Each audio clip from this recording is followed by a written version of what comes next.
Which of the popular FPL players should you be looking to buy or avoid going into game week 1? In this video, I'm going to cover off all of those players that you currently have a headache with. So as always, make sure you drop a like on this video, aim for 250 likes. I know you guys can do it. And of course, smash that subscribe button ahead of that Friday deadline.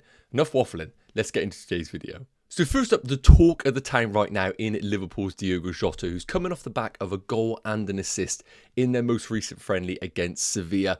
Mo Salah, on the other hand, blanking, and you can only imagine what the narrative right now is in FPL. Everybody wants Jota, nobody wants Mo Salah. So we've got to come to some sort of conclusion right now whether we should be buying or avoiding Diogo Jota. So first up, we got the underlying numbers based on last season. Now, again, coming into this new season, there are so many unknowns, completely different manager, different way of playing. So I would say, while it is good to look back at these underlying numbers, I much prefer looking at numbers when it's under the same management and roughly the same sort of playing style. So for example, a Pep Guardiola or a Mikel Arteta's team is going to be a lot easier to come to conclusions rather than what we're seeing at Jurgen Klopp's tenure. But nonetheless, when Jota plays, his numbers are good. 0.45 expected goals per 90. Shot volume is always fantastic. And most of the time under Jurgen Klopp, he was playing either off the left or as the number 9. And with this Arne slot system, it does look like Diogo Jota is expected to start as the number 9 in game week 1. Darwin Núñez and Gakpo are still getting up to fitness. And I think we all know that Diogo Jota will be a rotation risk at times, especially if you're looking to hold him over the opening 6 game weeks. But I think for at least the opening 2 or 3, he will start and he will get decent minutes over that period. Now, looking at Mo Salah's numbers, because I think we do need to have a slight comparison here, because as I mentioned, the narrative right now is that Diogo Jota can easily outscore Mo Salah. We need to remember that Mo Salah is still the most efficient Liverpool attacker. His numbers have been like this for literally 6-7 years under Jurgen Klopp. And we always know what we're getting with Mo Salah, an elite finisher and a guy whose shot volume is always a joke. But as I mentioned, we don't exactly know what we are getting from Mo Salah in this Arne Slot team. I want to put up right now the heat map of both players, well, basically the average position for Liverpool against Sevilla. And I want to cast your eyes to the number 11 because, of course, that is Mo Salah. And the number 20 is going to be Diogo Jota. For reference, the 8 is Szoboszlai and the number 7 is Luis Diaz. Now, what's really interesting about this is when you look at it and you see to yourself, Jota's got a goal and an assist, you naturally think to yourself, Jota must have been the highest man, everything running through him. And while he was influential in that game against Sevilla, you can see here, Mo Salah was still picking up the highest position on the pitch. And in terms of his heat map, way more touches in and around the penalty box area. When you look back at the highlights against Sevilla, Salah was so close to multiple times getting into goal-scoring positions, similar to where Luis Diaz was. It's just the execution on that left-hand side of the field was a little bit better than that of Mo Salah. So I don't think we need to jump to conclusions right now. I don't think Mo Salah is suddenly a bad option. I actually look at this heat map right now in the average position and think to myself, this is actually really, really promising for Mo Salah. But the big thing about it is this. £5 million saving for Diogo Jota is the pool. It's not a case of Jota versus Mo Salah. It's what you can get with Diogo Jota with the additional 5 million. So that could be an upgrade of a 4.5 million midfielder all the way up to a Phil Foden, for example. That is just an example there. So for me, for a short-term pick, for 3 game weeks with a wild card in game week 4, I think Diogo Jota is fantastic, and I do think he is a buy for your Game Week 1 teams. However, if you're on the strategy of going long-term and not planning to wildcard anytime soon, I think that starts to get a little bit dangerous having Jota over the 6 game weeks. Because I look at Game Week 4, Game Week 5 in particular, and I really do think that's not only a game I want Mo Salah for, but also as a captaincy option. So for me, you buy Jota if you're looking at an early wildcard, but if you're planning long-term, I think he could be an avoid just because of that rotation risk. Next up, the other man that has been getting all the FPL headlines is going to be Dominic Solanke, who finally gets his move from Bournemouth to Spurs. Now, a quick recap. He is a forward, as we know, and he is priced at 7.5 million, which is a fantastic price. Cheaper than Havertz, Watkins, Isak, slightly above the likes of Wood and Muniz, who we are going to come on to later on in this video if you were interested. So, Does this make Solanke a better or worse option, and should we buy or avoid him? So I've got a couple of pros and cons here, because when a player moves, like Dominic Solanke, I know it's good to look at the underlying numbers, but let's be real. He's playing in a completely different team to Spurs, and he was the talisman in that Bournemouth team. He might not necessarily be the talisman in this Spurs team, and also we need to talk about penalties, whether he's going to be on them. So what are the pros? Well, first and foremost, the quotes coming out from Ange suggests that he's going to start in game week 1. Kulusevski's been fantastic in the number 9 during pre-season, but Ange has basically stated that when he makes signings, he expects them to be ready to go from the first game. And that suggests to me that Solanke is going to be starting this opening game away against Leicester and then at home against Everton in game week 2, which is the real appeal here for Spurs players. And as I mentioned, the opening 2 are great. Longer term, I would have a few hesitations about having Dominic Solanke in your team. In terms of the numbers, again, I really want to take this with a pinch of salt, but 0.39 XG non-penalty. And the reason why I've included his expected goals without penalties is we don't even know he's going to be the penalty taker in Spurs' team. Son, I imagine, will take the responsibility of penalty taker, the most experienced pro there, the captain. I think that makes a lot of logical sense. But if we do see Solanke step up and take a penalty, that almost makes him essential in our teams, being at 7.5 million. Playing for a Spurs team that do accumulate chances. They just really missed that focal point last season. I think they do have that right now in Dominic Solanke. So, as I mentioned, the problems. Long-term fixtures are tough. I don't like game week 3, 4, even 6, for example. I'm not a huge fan of. And I think it comes back to the same situation as Diogo Jota. If you're looking at an early wildcard, I think going for Dominic Solanke in those opening 2 in particular is a really nice punt. I don't think it is a crazy risk because he's a proven goal scorer in the Premier League and we know Spurs are going to get chances for him. We saw that with Richarlison, he just didn't have the ability to finish them. So I think Solanke as a short-term pick is a fantastic option. However, if you're in a position where you're actually looking to wildcard later, similar to the discussion we had about Jota, I actually would then lean towards maybe going down to a Muniz, a Wood or a João Pedro and freeing up the funds to invest elsewhere in your midfield. I think longer term, it could be a bit of a problem, especially if Solanke doesn't actually hit the ground running. We have seen in pre-season that Ange has done a great job with Kulusevski playing as the number 9. And maybe we could see Solanke start and Kulusevski come into the number 9, maybe around the 60th minute. Again, I'm creating my own narratives here, but I do just want to state that there are options available to Ange. And while I expect Solanke to start, I don't know whether long term, if he does have a bit of a bad goal scoring period, he might not come out that team just to manage that expectation for him. So let me know your thoughts in the comments. Solanke is a buy short term, but maybe an avoid if you're looking long term. So moving away from those attackers, but an interesting conversation here is going to be Liverpool's Quansah. 4.5 million, getting a lot of headlines right now after starting most of Liverpool's friendlies, and importantly, their game against Sevilla, where that was the expectation for that to be their starting 11 or close to it in game week 1. He started alongside Virgil van Dijk. And for me, that is clarification that he is going to be the centre-back in game week 1. And at 4.5 million, this is an amazing price point for a player in a team we are expecting to be fighting for top 4. So I've got some numbers here. Now, let's be real. We don't really have to look at these numbers because I'm comparing Quansah to Trent Alexander-Arnold. And you're probably sat thinking, why are you doing that, Nacho? Well, the reason being is this. I think it's a case of right now where people are looking to maybe avoid Trent because he's at 7 million, maybe go for someone like Quansah because I do think Virgil van Dijk is a good option, but now we've got a centre-back at 4.5, 1.5 million cheaper than Van Dijk. Even though Van Dijk gives us some attacking potential, I just don't think it is enough to justify paying 1.5 extra on Quansah. So I think it's either Quansah or Trent that you get into your Liverpool teams. And look at the numbers here. Let's be real. Quansah just isn't really going to do much from an attacking perspective. But I want to look at the numbers that Trent was putting up last season. And again, I need to caveat this by saying this is a completely different manager.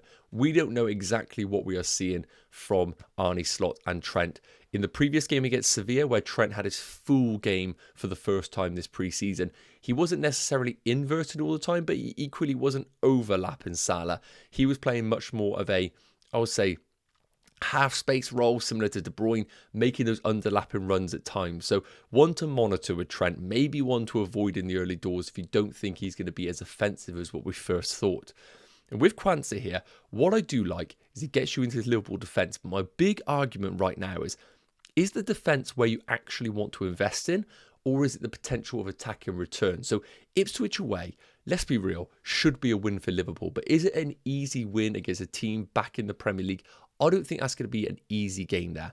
Game week 2, if Ivan Toney remains at Brentford, that again suddenly becomes quite a difficult fixture for Liverpool. And then Man United away, who we know have the tools to hurt Liverpool. After that, game week 4, 5, 6 are fantastic fixtures for Liverpool from a defensive perspective in my eyes, especially with Bournemouth now losing Dominic Solanke. So my problem right now is, when I look at Liverpool's opening fixtures, I don't actually love them from a defensive clean sheet perspective. And then I start to beg the question, is Quansah actually worth it at 4.5 million? Or can we maybe get a better option available to us at this price point? So to conclude, I think Trent is a great option for your teams, and I'm not sitting here going to give you an opinion on Trent because I think that one is a little bit different to Quansah. But what I will say is this, I think Trent at 7 million is an amazing option because even though I can't see loads of clean sheets, I could see attacking potential from Trent, and that could justify the clean sheet wipeout that may happen. For me, Quansah at 4.5 million is actually a great rotator to have. I wouldn't be having him as a starter each and every game week because I don't love game week 1 and game week 3 in isolation. I think really it is a gift getting a 4.5 million option in this Liverpool defence. But the one thing I would say long term is we still have no guarantees that he is the starter. So short term as part of a rotation, I really do like. Long term, if you're having him as your third defender where you're expecting him to start every single week for you, I would have some concerns that maybe at some point Kanate does come into this team to take some minutes away from Quansah. And that uncertainty is enough for me to think, great short term as part of a rotating pair, not great long term. Let me know your thoughts. Next up, taking a look at these cheap forwards. And prior to the Dominic Solanke move to Spurs, I think we were all in on a third forward of either João Pedro, Muniz or Wood. But obviously Dominic Solanke coming in, a lot of managers who are going without Mo Salah are basically going for a front three of Solanke, Haaland and Alexander Isak. But I think we really do need to remember that these three are great value picks. And I do think they're brilliant alternatives to Dominic Solanke. And some of these actually offer better long-term value than that of Dominic Solanke in my eyes. So João Pedro, 5.5 million. We had a few uncertainties about him, but we've seen him come back into the Brighton team, getting a goal. And for what it's worth, I do expect him to be a regular starter for Brighton as a 9 or maybe as a 10 alongside someone like a Danny Welbeck. So I think João Pedro will get solid minutes at 5.5 million. Muniz, again, I'm expecting him to start for Fulham. There is some rotation risk with Raul Jimenez, but what we've seen, I do think Muniz is going to be the starter for Fulham.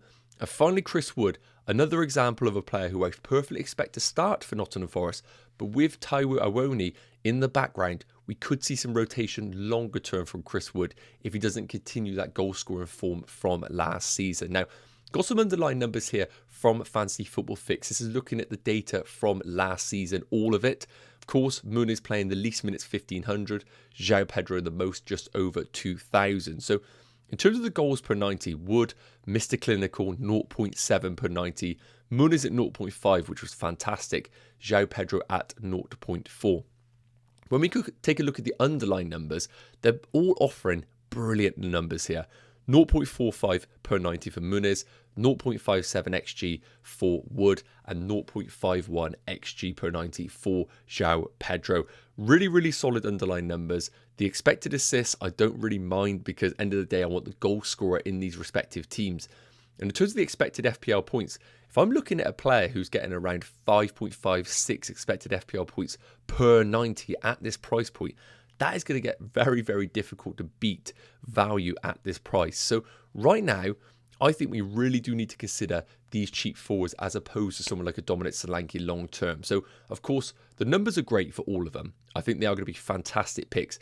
Obviously, with Brighton, new manager, maybe a little bit more lack of clarity on what those numbers could be under him, whereas Muniz, Wood coming into their second season with their managers, I think a bit more of certainty on what exactly we're getting from not only the team but the player. Now, when we look at the fixtures for all three players, because of course fixtures are king sometimes, João Pedro, I think the reason why we've had some hesitancy about him is that the opening fixtures are not great.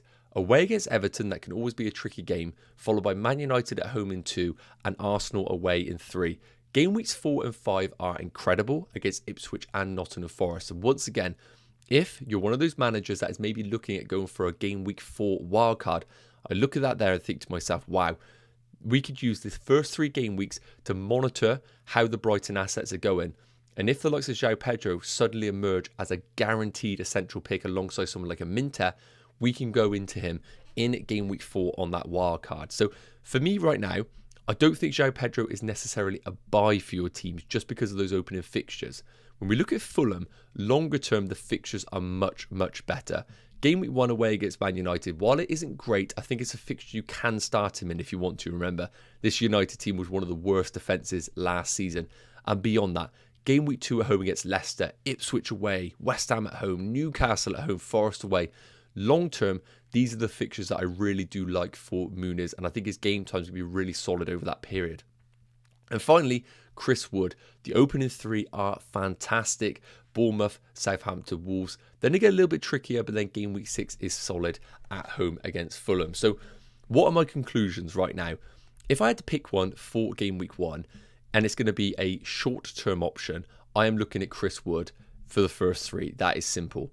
If I'm looking at a long-term option, it is going to be Muniz at Fulham. For me, the only way that I'd be buying João Pedro is basically just to keep the value in him, because I do think he's one of those players whose price could skyrocket at 5.5 million. But for me, if you're a manager that's wildcarded in game week 4, I think you avoid João Pedro and you look to bring him in your teams in game week 4. So by that, I think you avoid João Pedro, you avoid Chris Wood, and you bring in Muniz into your teams for those long-term great fixtures in game weeks 2 to 6. Let me know your thoughts in the comments. Now, moving away from budget forwards to budget midfielders. Now, whereas before we had some underlying data on the forwards, I'm going to be real with you. Rodgers, we could get some data from him, and he did actually have a decent season at the back end for Aston Villa. But Bob and Amad Diallo have very, very limited information. So I just want to play in the present right now and what we can assume we can get from these players based on the pre-season, because I just don't think we can come to any conclusions on the numbers, because Bob played like 300 minutes and Mad played like 300. It is just too small of a sample size. So we are looking at the fixtures only in isolation for these 3 players. So first up, Rodgers at Aston Villa. Again, fixtures in the opening few weeks aren't great against West Ham and Arsenal, but long term, the fixtures are good. And if I was sitting here right now saying to you, there is a player here that is going to get guaranteed minutes, it is going to be Rodgers, I do feel. Don't think he's locked into that Aston Villa team, but when we compare it to Bob and Amad Diallo, I do think his minutes will be a lot better than that of those 2. In terms of Bob, again, this is a player that I think we are looking at a very much a short-term lens as to that of Amad Diallo. I think Bob has been fantastic in pre-season, but can I sit here and say to you he's going to be the breakout player that plays every single week for Man City? I think the answer is no. I think right now, with Man City still integrating players back into the team, while we've got an injury to Jack Grealish, Foden and De Bruyne still not up to match fitness, if there ever was a time to own Bob, it would be in game week 1, because I think that's where you're going to get the most consistency from minutes. But could we also see Doku and Savio play on the wings in the opening game week? That is also a possibility. But what I've seen in pre-season, I think you could get some decent minutes from Bob in game weeks 1, 2 and potentially 3. Beyond that, I think it is anyone's guess. In terms of Amad Diallo, very similar situation. They've got options available to them. Garnacho can play on the right. Bruno's played as a false 9. They've got Sancho. So I think Amad Diallo for game week 1 could be a great option. But after game week 1, I think there is going to be real concerns about his minutes. And I think you have to be very, very confident that Amad Diallo is the best game week 1 option. Otherwise, I think you avoid Amad Diallo altogether. So to conclude on these 3 here, I think if you want an absolute short-term punt, I would have Oscar Bob over Amad Diallo personally. But I do think if you're looking to wildcard later in the season, Rodgers is a safer bet and also has been proven to score in this Aston Villa team. Bob is super exciting, but I only really be looking to go there if you're wildcarding in game week 4 early doors. Let me know your thoughts in the comments. And finally, we got to talk about these premium midfielders right now. So we spoke about how I think Jota is a good alternative to Mo Salah for your teams. And personally, I just don't think there is an alternative at Man City to Erling Haaland. So I'm putting my cards on the table. I'm sitting here saying I prefer Erling Haaland to Mo Salah as a premium. But what about the other 3?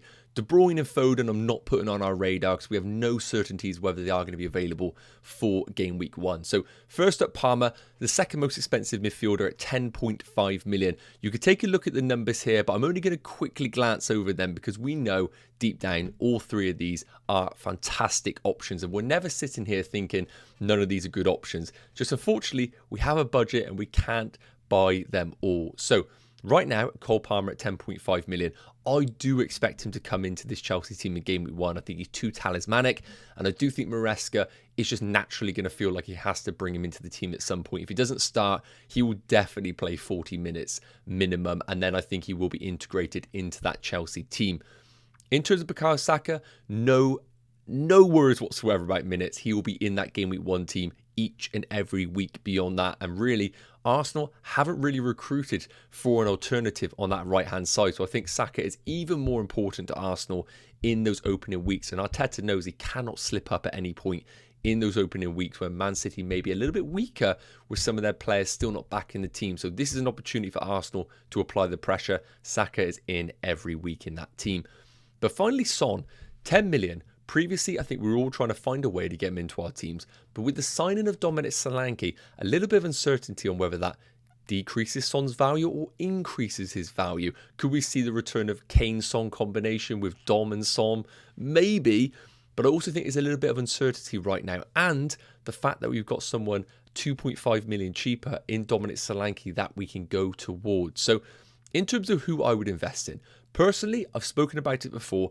I do think Nkunku can provide better value than Palmer at 4 million cheaper. I just think there is too much information in pre-season for us to not ignore Nkunku. So I think you either ignore Chelsea altogether or you get Nkunku into your teams, knowing that you can wildcard early doors if you need to. If Cole Palmer just hits the ground running and you realise to yourself, oh my God, what have I done not having Cole Palmer in my team? In terms of Bukayo Saka, I've looked at the numbers. I don't think Odegaard can cover Saka, but again, if you're in a position right now where you're wildcarding in game week 4 and maybe you can't squeeze Saka, I do think Odegaard for the opening 3 is a good alternative to Saka. But really, if you're looking long term, it's Saka in that Arsenal team. But I'd also beg the question, is Arsenal even essential attacking wise if you are looking at a 6 game week period with some tricky games in amongst that?